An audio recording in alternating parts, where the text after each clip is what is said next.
नमस्कार, मैं हूं रवि प्रकाश और यह कार्यक्रम है गांव गिरांव। आजकल अखबारों में खूब चर्चा है बर्ड फ्लू की। और इस कारण लोगों में जिज्ञासा है कि साहब जो मुर्गा बाजार में बिक रहा है वो चिकन खाने लायक है कि नहीं। चिकन के भाव भी गिर गए हैं कुछ जगहों पर। और लोगों की अलग अलग तरह की परेशानी है, उनकी जिज्ञासा भी है। इसमें सरकार ने एक बयान, सरकार के का जो संबंधित विभाग है उसने एक बयान जारी कर कहा है कि 4,000 सैंपल्स भेजे गए थे झारखंड से कोलकाता में जांच के लिए, और सारे के सारे निगेटिव आए हैं। मतलब अभी तक बर्ड फ्लू का कोई पॉजिटिव सैंपल नहीं है राज्य में।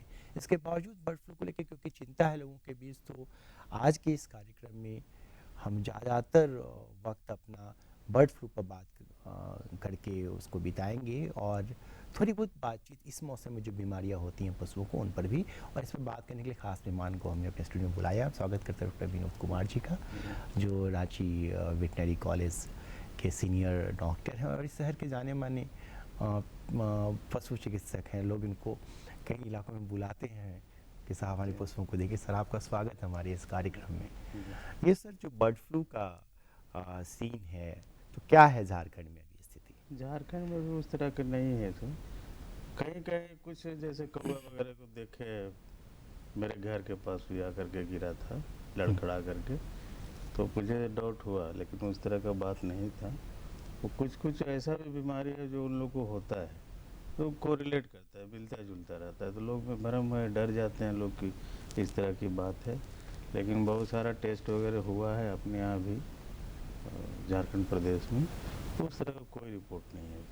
तो ये अदर होता क्यों है, मतलब ये होता है एक्चुअली विषाणु जनित रोग है। तो अपने यहाँ जो खास करके इंडिया में प्रवासी पक्षी जो आते हैं, खास करके इस ठंडा के सीजन में, सब? और काफ़ी दिनों तक रहते हैं, तो वो लोग वायरस को कैरियर के रूप में लेकर के आते हैं, और अपना जो डोमेस्टिक बर्ड है, इंडियन बर्ड है, उसमें वो बीमारी को प्रचारित करते हैं, प्रसार करते हैं, जिसके चलते इंडियन डोमेस्टिक बर्ड इन्फेक्टेड हो सकते हैं। और उनका एक स्ट्रेन है H5N1 जी वायरस का, जी। जो कि बहुत ही खास महत्व का है, क्योंकि वो मनुष्यों में फैलते हैं और फ्लू नाम का बीमारी पैदा करते हैं तो ये मनुष्यों में। तो ये कैसे होता है, मतलब सिर्फ खाने से होगा या छूने से या ऐसे नहीं, इनका ट्रांसमिशन तो खाने से हो सकता है, अगर मान लिया प्रॉपरली कुक्ड ना हो। छूने से भी हो सकता है, खास करके जो हैंडलर हैं, पोल्ट्री वर्कर हैं, पोल्ट्री मैन हैं, वो ज़्यादा अफेक्टेड होते हैं। खाने वालों को उतना दिक्कत नहीं है, क्योंकि अगर वो लाते हैं खरीद करके, तो अपने घरों में पकाते हैं। 70 डिग्री पर तो ऐसे ही वायरस उनके ख़त्म हो जाते हैं। और अपना इंडियन कंडीशन, H5N1 भी खत्म हो जाएगा? हाँ, सब खत्म हो जाएगा। कोई भी वायरस हो, वो 70 डिग्री एंड एबव में डिस्ट्रॉय हो जाता है। तो इसलिए वैसा कुछ नहीं है, आप ला करके बढ़िया से पका करके खाया जा सकता है। अच्छा। और जो बर्ड फ्लू का इस तरीके का की शिकायत मिली थी पीछे के सालों में, हाँ, तो लोगों को क्या होता है उस फ्लू में? अ, किस तरीके से डेंजरस है वो? डेंजरस है, हाँ, बिल्कुल हेल्थ हजार्ड है। तो उसमें क्या होता है ना, कुछ कुछ जैसे तेज बुखार का आना, बहुत तेज बुखार रहेगा, खाने पीने में अरुचि, खाने का मन नहीं करेगा, ब्रीदिंग प्रॉब्लम बहुत इम्पोर्टेंट है, सांस रुक जाता है, जैसे अभी कोरोना का कैसे चला हुआ है, उसी तरह का है। सांस की प्रॉब्लम, और खाने पीने में अरुचि, सोर थ्रोट, इसमें भी एक है, गले में खराश हो जाता है, कोई भी चीज़ निगलने में दिक्कत, खाने में दिक्कत, तो ये सब परेशानी उसमें आता है। मैं मुख्य रूप से वही रेस्पिरेटरी चोक, सांस रुकने से। तो आम धारणा है कि ये होता है चिकन खाने से। हाँ, लेकिन क्या सिर्फ चिकन ही इसका सोर्स है या और भी जो पक्षी हैं वो भी नहीं, इसका और भी सोर्स है? पक्षी हैं जो अपने यहाँ मान लिया आ गया, वो प्रवासी पक्षी किसी दूसरे पक्षी में डाल दिए हैं, तो हो सकता है। लेकिन ध्यान यही रखना है कि उसको कुक बढ़िया से करना है।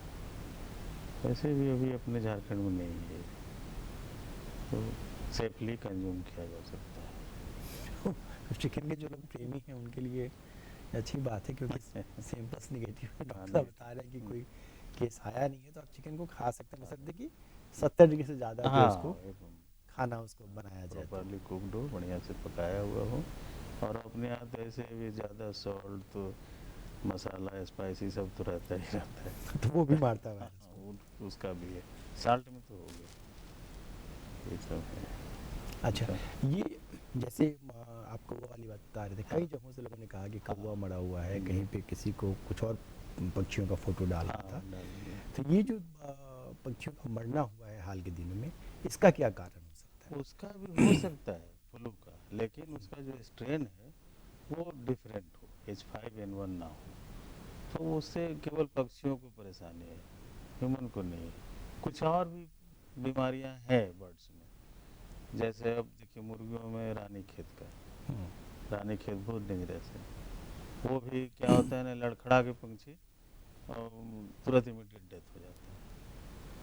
वाइट बेसिलरी डायरिया है, उसमें हरा पीला उजला पैखाना करेगा, नाक से सेक्रीशन है, मुंह से सेक्रीशन है, वाटल एकदम फूल जाता है, कॉम्ब जिसको बोलते हैं, हम्म, रेस्पिरेटरी चोक होता है, और वो भी लड़खड़ा करके मर जाता है। तो लोग कंफ्यूज कर जाते हैं, कहीं इसको भी तो ऐसा है कि नहीं कहीं है। बर्ड फ्लू तो नहीं हो गया हाँ, हो? बस यही बात है, और कुछ अच्छा, नहीं। और अंडों को लेकर भी लोग। हाँ, अंडा तो बहुत पोटेंशियल है, अंडा में ज़्यादा देखा गया, हम्म, इसलिए अंडा अगर आप खाते हैं तो उसको भी बढ़िया से बॉयल करना है। लोग क्या करते हैं, जैसे बाज़ार में बिक रहा है तो हल्का सा बॉयल करते हैं और बेच देते हैं, खा लेते हैं लोग जाकर, तो ऐसा नहीं करना है। अंडा में ज़्यादा है ट्रांसमिशन की चांस। और जो लोग ऑमलेट वगैरह बनाते हैं तो वो तो आमलेट भी अंडा अगर अवॉइड करें तो अच्छा है। इस मौसम में अंडा हाँ, अवॉइड करना चाहिए। अवॉइड करना चाहिए, नहीं चिकन तो को भले ही खाएं। हाँ, चिकन वो खा सकते चलिए, तो एक ये अच्छी बात है कि जो लोग मुर्गा के प्रेमी हैं वो मुर्गा खाइए, हैं। हाँ, अंडों से थोड़ा परहेज करिए, क्योंकि अंडों में ज़्यादा ट्रांसमिट होता है ये बर्ड फ्लू जिसको कहते हैं H5N1 H5N1। वायरस। अच्छा, ये जैसी ह्यूमन में तो ट्रांसमिट कर ही सकते हैं पक्षी, क्या दूसरे जानवरों में भी ट्रांसमिट होता है ये फ्लू? ये जानवरों में तो देखा नहीं गया, हम्म, ह्यूमन ही अफेक्टेड है उनसे। जानवरों में नहीं देखा गया। और वैसे जो अभी का मौसम है, जैसे जो तापमान है, कभी तो अचानक बहुत कम हो जा रहा है, 6 डिग्री सेल्सियस तक मिनिमम तापमान था रांची का, और फिर कल जो है सो 12 डिग्री हाँ, सेल्सियस था मिनिमम टेम्परेचर। तो 5-5 6 6 डिग्री सेल्सियस का अंतर आ रहा है, तो ऐसे मौसम में जो बाकी की बीमारियां हैं पक्षियों को, पशुओं को, वो कौन सी हैं? ज़्यादातर अभी देखा जा रहा है टेम्परेचर फ्लक्चुएशन से निमोनिया का देखा जा रहा है, उसमें भी सांस का प्रॉब्लम, लोग घबरा जाते हैं, फिर उसी तरह की बात आ जाती है। तो टेम्परेचर वेरी होने से निमोनिया एक बहुत प्रमुख बीमारी है, खास करके बकरी के बच्चों में, लैम्ब में, इस समय बहुत ज़्यादा देखा गया है। तो उसका वही बचाव है, आप उसको बढ़िया से गर्म घर में रखें, बॉल जला दें, आर्टिफिशियल लाइट वगैरह करके रखें, और बहुत जल्दी उसको घर से बाहर ना करें, शाम डालते उसको घर में रखें, तो इससे बचाव किया जा सकता है। होने के बाद तो फिर परेशानी है, एक तो जो पशुपालक हैं उनको वित्तीय भार भी आ जाता है, कोई कोई पशु भी लॉस हो जाते हैं, तो इस तरह से उनको नुकसान हो जाता है। तो कितना खर्चीला है इलाज इसका? इलाज है, जैसे मान लिया कम से कम 5 दिन का इलाज करना पड़ता है, पर डे कम से कम 300-400 रुपया तो लग ही जाता है। एंटीबायोटिक है और तरह तरह की सब हैं जो कि दिया जाता है, तो इस तरह का है। बकरियों में एक और प्रमुख बीमारी है, जैसे उसको हम लोग कॉमनली PPR बोलते हैं, जी, PPR। PPR या कॉमन भाषा में छेरा रोग बोलता है। इतना कंटेजियस है ये, खास करके अगर मान लीजिए किसी बकरी में अगर वो वायरस है, डोरमेंट पड़ा रहेगा, जैसे ही उसको सूटेबल टेम्परेचर मिलेगा वो फ्लोरिश करेगा, और उसके बाद फिर उस बकरी को इन्फेक्ट कर देगा, उसमें भी रेस्पिरेशन का दिक्कत, लूज स्टूल, नेजल कंजेशन, मैंने मोटा मोटी आप कह सकते हैं कि सांस की परेशानी हो जाती है। एनिमल इतना डिहाइड्रेटेड हो जाता है कि डिहाइड्रेशन की वजह से एनिमल की डेथ हो जाती है। अगर इमीडिएट अटेंशन ना लिया जाए तो फिर ये ट्रांसमिसिबल भी है। गांव में बड़ा बड़ा बकरा कोई 50 केजी का 60 केजी का लॉट में ख़त्म हो जाते हैं। तो इनसे भी बचाव का तरीका, बचाव क्यों करें, साल में एक बार इनको वैक्सीन दिलवा दीजिए, तो अगर साल भर रोग मुक्ति इनको मिल जाती है। ये किसी भी महीने में दिलवाया जा सकता किसी भी महीने। नहीं, ध्यान ये रखना है कि उस एरिया में आउटब्रेक तो नहीं है। अगर आउटब्रेक हो चुका है तब वैक्सीन नहीं दिलवाना, है, तो फिर इलाज कराना होगा फिर अगर। इलाज कराना होगा। और जो बच गया, इम्यूनिटी डेवलप कर गया, जैसे हार्ड इम्यूनिटी हो गया, तो फिर उनका अपना है। लेकिन जैसे ही मना एक बना ले शेड्यूल किसान भाई, अपना उसको करवाएं, साल में एक और वैक्सीन, तो उनको बहुत बचाव होगा, अच्छी आमदनी होगी, पशु बचेंगे, सेल करेंगे। और वैक्सीनेशन कहाँ कहाँ पर होता है जानवरों का? वैक्सीनेशन तो एक सरकार की भी परियोजना है, वो भी करवाते हैं प्रखंड लेवल पे। प्रखंड में भी पशु चिकित्सक होते हैं, आप उनसे भी संपर्क करिए। अगर वो भी संभव नहीं है तो फिर बाज़ार में ओपन मार्केट भी है इनका। कोई उस तरह का जो पशु सेवा से जुड़े हुए हैं, थोड़ी बहुत ट्रेनिंग कहीं से ले चुके हैं, तो उनसे भी आप जो है मास वैक्सीनेशन करवा सकते हैं। दुकान से अपना परचेज कर लें, लेकिन वो वैक्सीन को भी मेंटेन करना है, जैसे कोल्ड चेन। हम्म, अगर मान लिया आप दुकान से खरीदे और गर्म जगह में रख दिए या कैरी किए, टेम्परेचर मेंटेन नहीं किए, तो फिर बेकार हो जाता है। इस बात का ध्यान रखना जरूरी है। तो इसलिए बेहतर हो कि पशु चिकित्सक से ही। हाँ, क्योंकि वहाँ कोल्ड चेन हाँ, मेंटेन कोल्ड चेन होगा। मेंटेन है, उनको सब जानकारी है हर तरह की बात। तो इस तरह से पशु पालक फायदा उठा सकते अच्छा, जो लोग पेट्स मतलब जो लोग पालतू पशुओं को पालते हैं, खासकर कुत्तों को, जो शहर में, क्योंकि रांची में भी ये कार्यक्रम लोग देख हैं। रहे हाँ, हैं, वैसे तो इस मौसम में जो पेट्स हैं, कुत्ते और बिल्ली, इनको क्या बीमारियां होती हैं? कुत्तों में अभी हम तो पशु चिकित्सा महाविद्यालय में हैं, हॉस्पिटल में। वहाँ भी हम देख रहे हैं कि डेली दिन प्रतिदिन कम से कम 20-25 पप्पी लोग आ रहे हैं। कोई 4 महीना का, कोई 5 महीना का। और इस तरह से आ रहे हैं। उन लोगों को, उन लोगों को शिकायत रहता है कि खाना नहीं खा रहा है, उल्टी कर रहा है, ब्लड स्टूल आ रहा है। तो इतना तो वो लोग बता देते हैं, हम लोग समझ जाते हैं क्या है।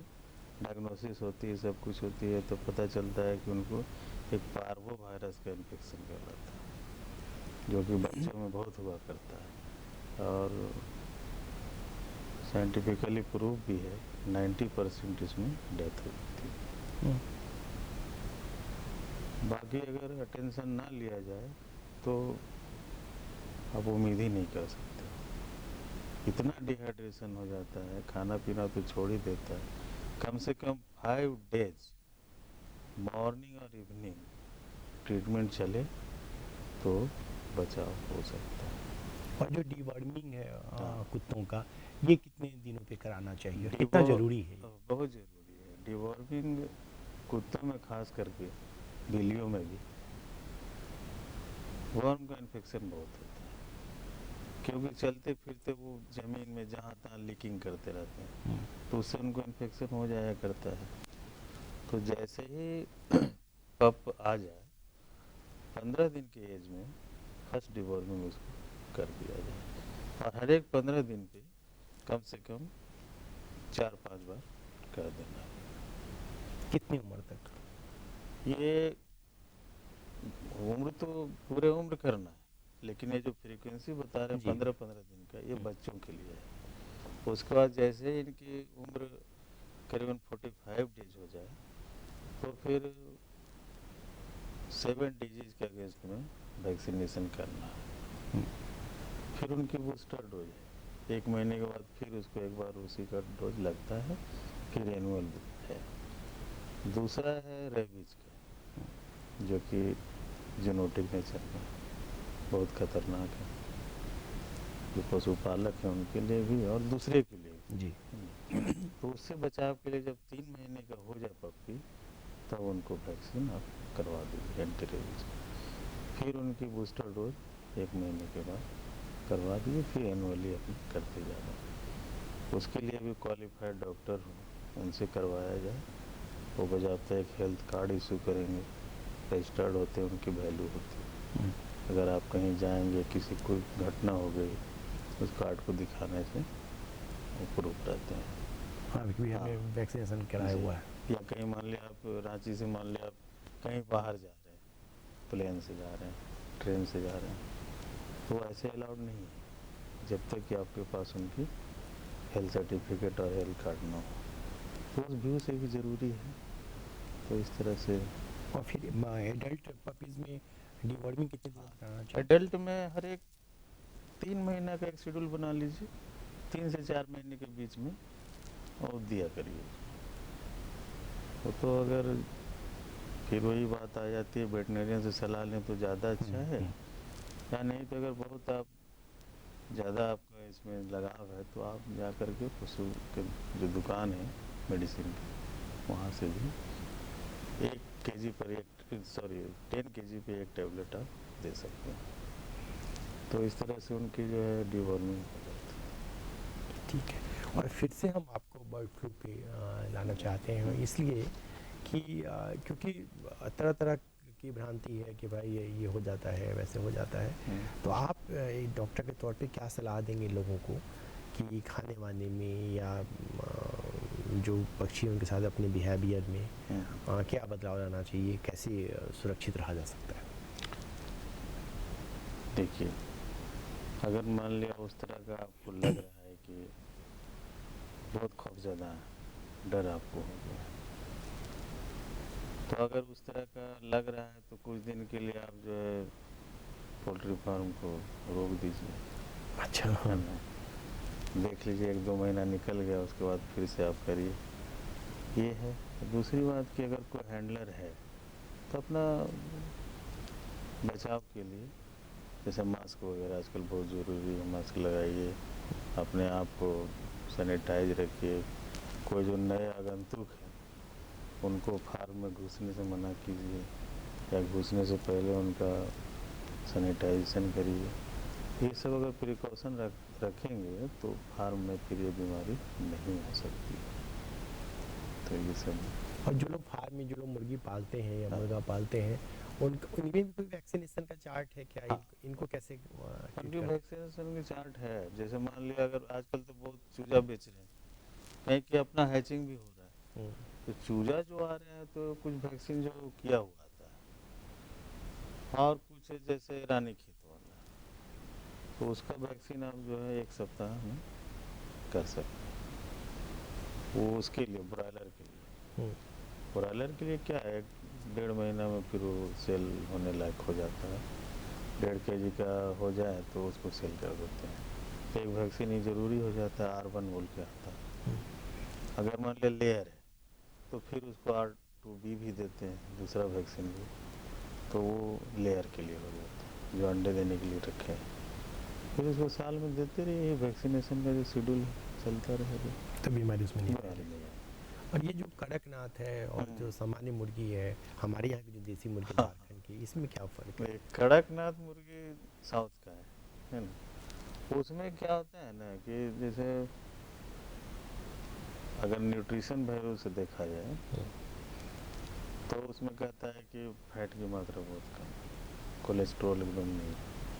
तो डायबिटिक पर्सन के लिए ज़्यादा ही बोलते हैं सूटेबल है, आप ले सकते हैं। हालांकि वैसे तो पोल्ट्री में अगर स्किन हटा दिया जाए तो कोलेस्ट्रॉल का मात्रा बहुत कम ही रहता है, लेकिन उस मुर्गी में खास करके कोलेस्ट्रॉल नहीं के बराबर है। उनका एग है, उसमें भी कोलेस्ट्रॉल नहीं के बराबर है।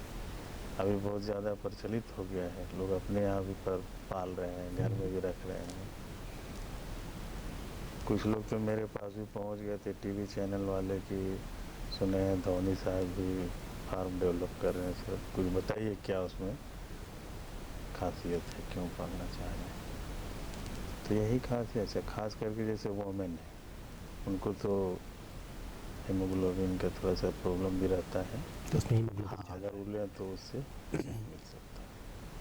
तो इस तरह से है। और वैसे जो आप बता रहे थे कि स्किन हटा दें तो कोलेस्ट्रॉल, हाँ, कम हो जाता, नहीं के बराबर हो जाता है। तो जनरली तो जो खाते हैं यहाँ के लोग वो नहीं, स्किन, यहाँ के लोग तो हम देखते हैं कि वो बॉयल वाला नहीं रहता, स्काल्डिंग करके तो फिगर हटा देते हैं और बोलते हैं नहीं हमको तो स्किन वाला ही दो भाई, हाँ, बहुत कई लोग ज़्यादा स्किन वाला टेस्ट हो। खरीदते हो, हाँ, कई लोग स्किन हटवा के खाते हटवा हैं। कर, लेकिन बेहतर हो कि हटवा के ही खाइए, कोलेस्ट्रॉल कंट्रोल में रहेगा।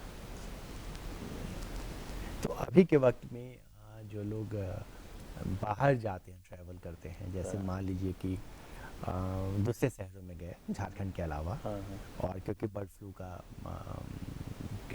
का मौसम है अभी, तो वैसे लोग जो बाहर ट्रैवल लगातार करते हैं उनको आप क्या सलाह दीजिएगा खाने उनको तो हम सलाह यही देंगे कि नॉन वेज अगर संभव हो तो ना लें तो ज़्यादा अच्छा है। ऐसे भी मान लिया आप ट्रेवल कर रहे हैं, होटल में किस तरह का चिकन बना है आप तो देखे नहीं हैं। कभी कभी जो रोगग्रस्त पक्षी होते हैं उसको वो लोग प्रोक्योर करके बनाते हैं, और उनको पता भी नहीं होगा पता वो भी नहीं बना। होगा, उनको भी जानकारी नहीं होगी। तो इसलिए हम तो यही कहेंगे कि बाहर अगर ट्रेवल कर रहे हैं तो रोक दीजिए मत करिए। तो बाहर आप शाकाहारी हो जाइए, क्योंकि हाँ बर्ड फ्लू की आपके पास आशंका रहेगी। जी और जो लोग पालते हैं, जैसे हमारे यहाँ तो कई लोग प्रोफेशनल तरीके से पालते हैं कि बड़ा बड़ा मुर्गी का फॉर्म है हाँ उनका, और कई जगहों पे किसान है जो छोटे छोटे छोटा छोटा फॉर्म है उनका, जहाँ पे 20 25 30 मुर्गियाँ हैं या उससे भी कम है। तो ऐसे लोग किसानों को आप क्या सलाह देंगे? तो उनको यही सलाह देंगे कि आप खुद का जो हैंडलर है आप कहीं दूसरे फार्म में ना जाएं। हो सकता है उनसे आप में आए या आपका जो डोरमेंट स्टेज में पड़ा हुआ है वो उनके यहाँ चला जाए। उससे होगा क्या, आपकी भी रख रखाव होगी और आपकी फ्लॉप होगी। हम यही कहेंगे कि इधर उधर मूव ना करें, अपने फार्म पे ही कंसंट्रेट, अपने फार्म पे बस कंसंट्रेट करें। कंसंट्रेट। तो जनरली ये क्या, कितना मतलब अगर मान लीजिए किसी फार्म में खुदा ना खास्ते ये हो गया वायरस बर्ड फ्लू जिसको कहते हैं जी, H5N1, तो वो क्या फार्म की दूसरी मुर्गियों पे क्या प्रभाव डालता है? दूसरी मुर्गियों पे इन्फेक्शन हो सकता है और फिर लॉट में वो भी डिस्ट्रॉय होगा, फिर आसपास के जो पॉपुलेशन है वहाँ भी इन्फेक्ट करेगा। ये डर बना रहेगा।